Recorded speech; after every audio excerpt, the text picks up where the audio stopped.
சேரணும், சுவாமி சேரணும்.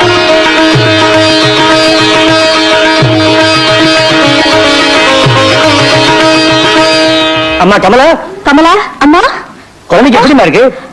அம்மா உங்களுக்கு எப்படி? டாக்டர் எல்லாம் சொன்னாருமா. குழந்தை எங்க? வா.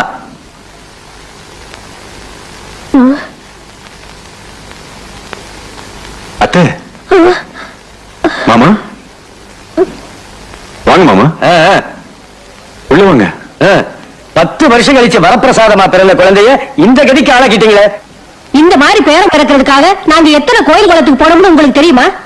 நாங்க எவ்வளவு பிஸியா இருந்தாலும் இந்த குழந்தைய நினைக்காத நாளும் இல்ல, நிமிஷமும் இல்ல. அன்னைக்கு நாங்க ஃபங்க்ஷனுக்கு வர முடியலையேன்னு எவ்வளவு வேதனைப்பட்டோம் தெரியுமா? எங்க புண்ணியத்துல பிறந்த குழந்தைய இப்படி பொறுப்பில்லாம விட்டுட்டீங்களே. நீங்க ரொம்ப படிச்சவங்க, உங்களுக்கு இது கூடவா தெரியாது? அது இல்ல